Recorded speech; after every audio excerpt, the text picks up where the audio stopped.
Good day, everyone. Once again, I am Dikil Junsi Balili, and it is my pleasure to share my knowledge and ideas for this seminar series of presentation. And to formally start, I would like to introduce to you my topic. The topic is all about chemical fertilization impact on agriculture.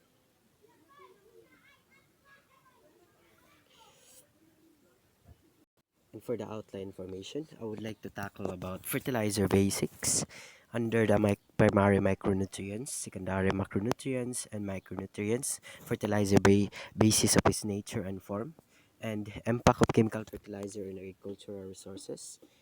Under the deleterious effect of chemical fertilizer on water and soil. And last one is the conclusion. Allow me to read to you the introduction. The Industrial Revolution followed by the Green Revolution, which fulfilled the food demands and food security of the growing population, caused an increase in yield per unit area in crop production. But they also increased the use of synthetic fertilizer in the field of agriculture that provide less soil fertility. That is one of the most vital constraints in improving agricultural production. But the intensive use of inorganic fertilizer in agriculture worldwide for ensuring the world food security caused so many health problems and unrecoverable environmental and agricultural pollution. For the fertilizer, a fertilizer is any material of natural synthetic origin other than limiting materials that is applied to soil or the plant tissues to supply one or more plant nutrients essentially to the growth of plants or to overcome the plant's nutrient deficiency. Moreover, as I observed, many sources of fertilizer exist, both natural and industrial produced. Any natural or manufactured material that contain at least 5% of one or more of the three primary nutrients like the NPK or nitrogen, phosphorus, potassium can be considered a fertilizer that typically provide following nutrients in varying proportion. And to totally understand, I would like to introduce to you the primary and the secondary macronutrients.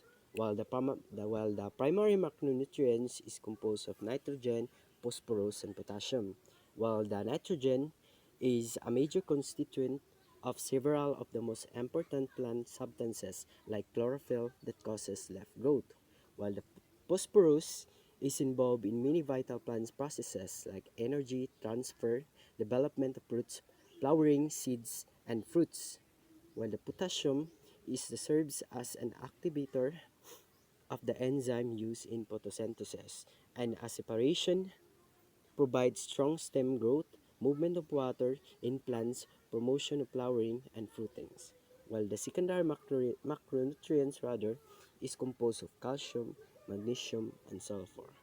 For calcium, it regulates the transport of other nutrients into the plant and involved in the activation of certain plant enzyme, is also involved in the photosynthesis and plant structure. While the magnesium, it plant it used for plant nutrients, it is constituent of the chlorophyll molecule. It is also involved in the numerous enzyme reaction as effective activator. While for sulfur, it is a structural component of some amino acid and vitamins, and it is essential for chloroplast growth and function. And to totally understand the fertilizer basics, I would like to introduce to you the kinds or type of fertilizer.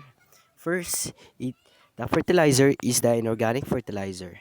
These include industrial synthesized fertilizer. A good example for inorganic fertilizer is what we call urea, potash, and complete. Muna ta ng mga fertilizer nga ginagamitan og mga chemicals. And for the organic fertilizer, fertilizer derived from living materials.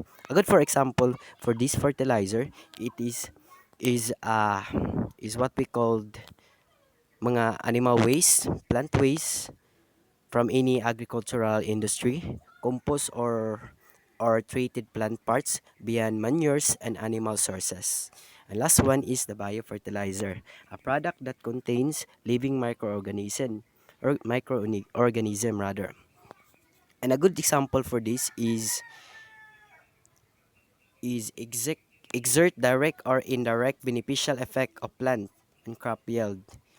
For example for this is what we call the Rhizobium, Azotobacter, Azospirillum, and blue-green algae.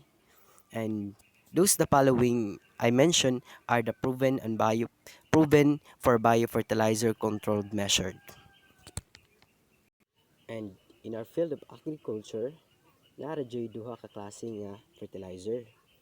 Fertilizer for its form is composed of two types. Mo ni siyang ginatawag na solid and liquid. Is for solid, it is a pulverized form of fertilizer, and for liquid, it is a foliar type of fertilizer, which is the application if is composed of water or soluble materials.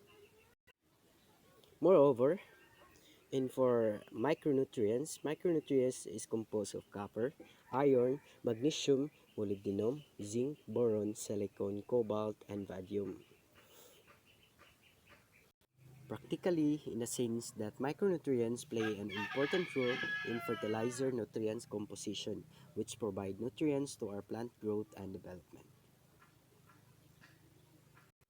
And to totally discuss the deleterious effect of chemical fertilizer is chemical fertilizer in soil nutrients level get decreased over time when crop plants get harvested, and these nutrients get replenished either through natural decomposition process or by adding synthetic fertilizer.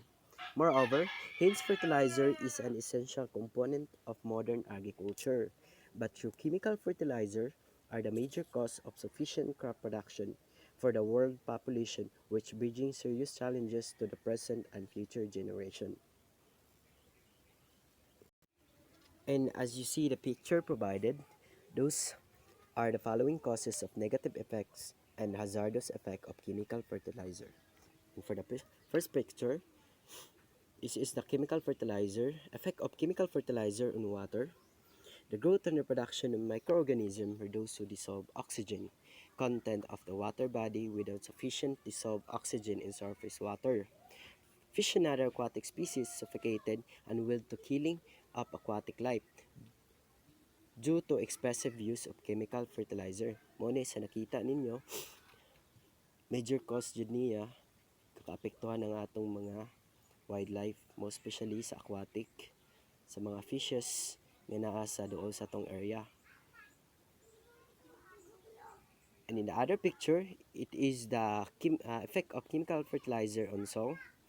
Overuse of chemical fertilizer can lead to soil acidification and soil crush by reducing organic matter content, humus content, beneficial organism, which cause for stunting of growth. Sa nakita ninyo, na stunted ang atong saging, and can change to soil pH, cause to soil acidity, increase pests, and even contribute to the release of greenhouse gases.